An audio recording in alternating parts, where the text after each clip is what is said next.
आणि आता सुरुवात करूया आजच्या झिरो आवरला।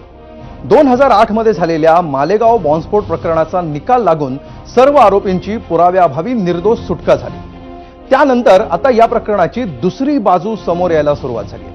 जेव्हा या प्रकरणाची सुनावणी पूर्ण झाली होती आणि अंतिम निकालाची प्रतीक्षा होती, त्यावेळी कोर्टाने या प्रकरणातल्या आरोपींना लेखी निवेदन करण्याची परवानगी दिलेली होती। या निवेदनामध्ये कर्नल पुरोहित आणि साध्वी प्रज्ञा सिंग यांनी जे काही लिहिलेलं आहे त्याचे तपशील एबीपी माझाकडे आहे। या निवेदनामध्ये दोघांनी सांगितलेले त्यांचे अनुभव हे अंगावर काटा आणणारे आहेत। तपास यंत्रणांना विशेषतः एटीएसला आपल्या तोंडून काही नेत्यांची नावं वदवून घ्यायची होती। ती वदवून घेण्यासाठी किती क्रूर प्रकारे आपला छळ करण्यात आला, टॉर्चर करण्यात आलं, याची सविस्तर कहाणी या दोघांनी सुद्धा आपल्या निवेदनातून समोर आणली। या दोघांचे अनुभव काय होते हे आपण थोड्या वेळात पाहणार आहोतच सविस्तरपणे। पण या निवेदनामध्ये आणखी एक धक्कादायक दावा कर्नल पुरोहित यांनी केलाय। राष्ट्रवादी काँग्रेसचे अध्यक्ष शरद पवार यांनी पहिल्यांदा हिंदू दहशतवाद असा शब्दप्रयोग केला आणि त्यानंतर मालेगाव बॉम्बस्फोटाचं षडयंत्र रचण्यात आलं असा कर्नल पुरोहितांचा दावा आहे। एकीकडे या दोघांचा जो छळ झाला तो मुद्दा आहेच, मात्र दुसरीकडे या स्फोटामध्ये बळी गेलेल्यांना न्याय देखील मिळालेला नाहीये। मुंबईतील रेल्वे बॉम्बस्फोटाप्रमाणे हा स्फोट देखील नेमका कुणी केला, याचे अंतिम दोषी कोण, याच्या अंतिम सत्यापर्यंत आपल्या यंत्रणांना अजूनही पोहोचता आलेलं नाही। याच सगळ्या अनुषंगानं या विषयाचा सविस्तर आढावा आपण घेणार आहोत। सुरुवातीला बघूया आजचा प्रश्न आणि त्यासाठी जाऊया पोल सेंटरला।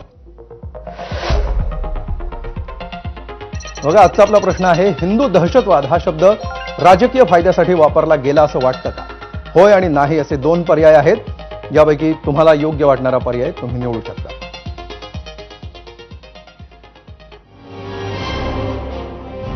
आणि आता आपण वन बाय वन या दोघांची निवेदनं काय होती, जो आजच्या दिवसातली सगळ्यात मोठी बातमी आहे ते आपण बघूया। सुरुवातीला साध्वी प्रज्ञा सिंग यांनी दिलेल्या निवेदनामध्ये त्यांनी नेमकं काय म्हटलंय पाहूया। साध्वी प्रज्ञा सिंह यांचे खळबळजनक आरोप। माझा तपस्या काळ सुरू असल्यामुळे मला ब्लास्ट झाला हे माहिती नव्हतं। एटीएसचे तत्कालीन प्रमुख हेमंत करकरे सतत एकच प्रश्न विचारत होते की ब्लास्ट घडवायला कोणी सांगितला। मालेगावला गाडी घेऊन कशी गेलीस आणि सोबत कोण होतं असं वारंवार विचारण्यात येत होतं। नरेंद्र मोदी, मोहन भागवत, योगी आदित्यनाथ यांचं नाव घेण्यासाठी ते सतत भाग पाडत होते। इंद्रेश कुमार, सुदर्शन यांचीही नावं घेण्यासाठी दबाव होता।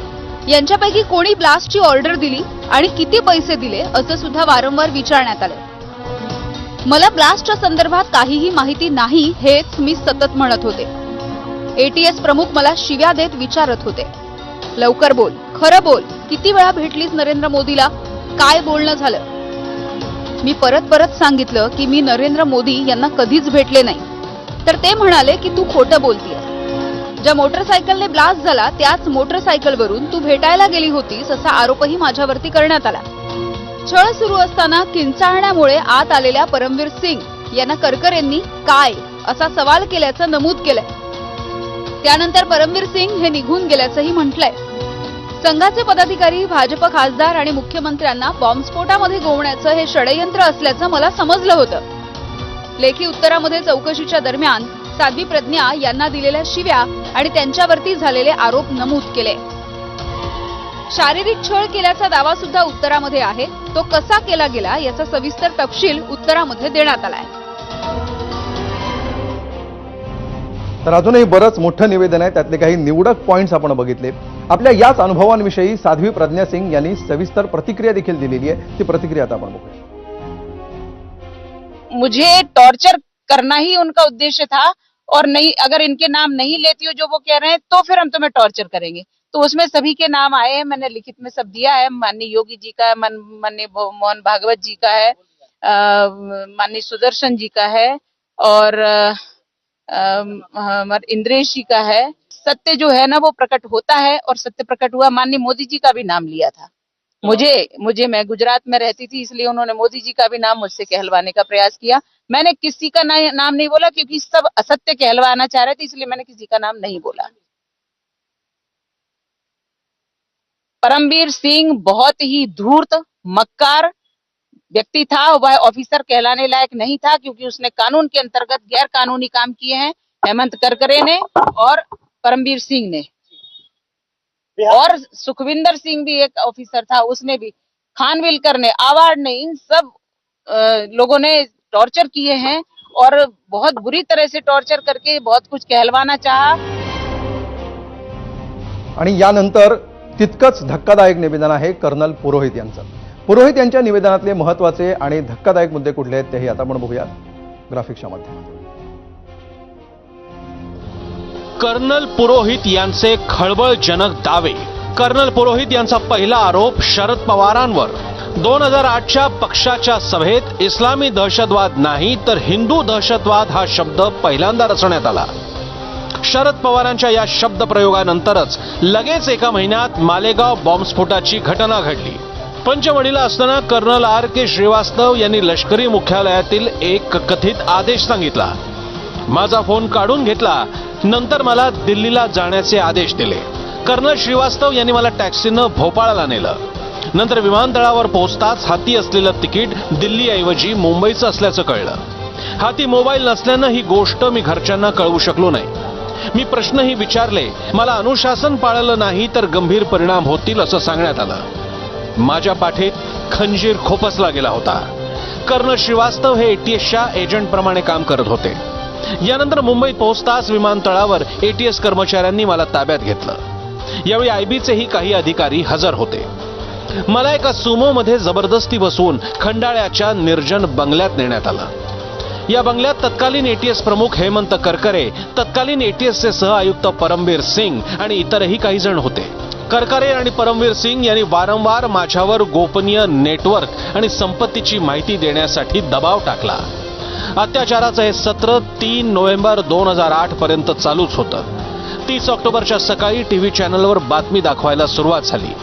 बातम्यांमध्ये ATSनं मालेगाव बॉम्बस्फोटाच्या आरोपींना पकडल्याचा दावा करण्यात आला. TV चॅनल्सनं कर्नल पुरोहित, साध्वी प्रज्ञा सिंग आणि इतरही काही जणांची नावं मालेगाव बॉम्बस्फोटातील आरोपी म्हणून दाखवली. परमवीर सिंग आणि श्रीवास्तव यांना माझ्या विरोधात कोणतेही पुरावे मिळाले नाहीत. 3 नोव्हेंबर 2008 मध्ये त्यांनी मला खंडाळ्याचा बंगला सोडून इतर ठिकाणी जाण्यास सांगितलं. 7 वाजता DGP अनामी रॉय तिथं पोहोचले. त्यांनीही मला बंगला सोडायला सांगितलं. खूप शारीरिक छळामुळे माझ्या गुडघ्याला जखम झाली होती म्हणून मी वाहन देण्याची मागणी केली. मात्र मला वाहन देण्यात आलं नाही. मी बंगला सोडल्यास माझं एन्काउंटर होईल असं पोलीस निरीक्षक गजानन काब्दुल यांनी सांगितलं. 4 नोव्हेंबर 2008ला मला ATSच्या वाहनात बसवून कुलाबा मिलिटरी स्टेशनमध्ये आणण्यात आलं. ATSच्या काळाचौकी कार्यालयात माझ्यावर अनन्वित अत्याचार करण्यात आले. पोलीस निरीक्षक अरुण खानविलकर, परमवीर सिंग आणि API सचिन कदम यांनी माझा खूप छळ केला. तर कर्नल पुरोहित यांनी शरद पवारांवर केलेल्या आरोपांविषयी सुप्रिया सुळे काय म्हणाल्यात पाहूया. जुने आरोप प्रत्यारोप करत बसणं त्यालाही वाचतंय, तो त्यांचा अधिकार आहे. पण आत्ता ह्या क्षणी महाराष्ट्रात होणारा भ्रष्टाचार, महाराष्ट्रात होणारे अन्याय, महाराष्ट्रात होणारी गुन्हेगारी, महाराष्ट्रात होणाऱ्या शेतकऱ्यांच्या आत्महत्या, महाराष्ट्रात होणाऱ्या शिक्षकांच्या आत्महत्या, महाराष्ट्रात होणाऱ्या कॉन्ट्रॅक्टरच्या आत्महत्या, आत्तापर्यंत कधी शरद पवारांचं नाव कुठल्याही स्टोरीत काही संबंधच नाही. ते ना होम मिनिस्टर राज्यात होते ना देशात होते. त्यांचा काय संबंध आहे या केसशी? ते 2008 मध्ये केंद्रात मंत्री होते ॲग्रिकल्चरचे. त्यांचा काय संबंध आहे या सगळ्याशी? आणि एव्हिडन्स सांगा ना. एव्हिडन्स काय? Documentation. Let's go bye data. Data काय सांगतो? डेटा दाखवतो का काही? तर नाही. आणि या विषयावर सखोल चर्चा करण्यासाठी आपल्यासोबत मान्यवर आहेत. मात्र त्याआधी आपण पाहूया सोशल मीडियावर आलेल्या काही निवडक प्रतिक्रिया. मीडिया सेंटरवर या प्रतिक्रिया आपल्याला दिसतील. हिंदू दहशतवादी म्हणणं हे एका संस्कृतीला काळा डाग लावण्यासारखं आहे. दहशतवाद धर्म पाहत नाही पण राजकारण धर्माचा वापर करून घेत, असं ओम खुर्द यांनी म्हटलंय युट्यूबवर. हिंदू विरोधी काँग्रेसचं हे कारस्थान आहे असं बाळकृष्ण शिंदे यांनी म्हटलेलं आहे. तर सोपान सपकाळ असं म्हणतायत की आजकाल काही राजकीय लोक स्वतःच्या स्वार्थासाठी धर्माचा आणि जातीचा दुरुपयोग करतायत, हे दुर्दैव आहे.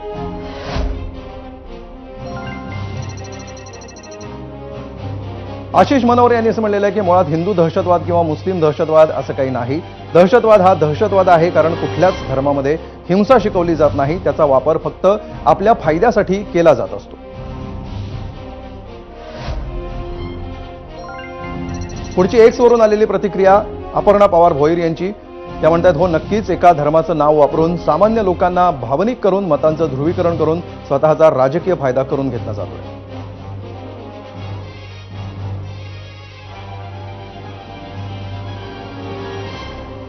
आणि यानंतर आपण जाणार आहोत चर्चेकडे आणि त्यासाठी आपण जाऊया गेस्ट सेंटरला.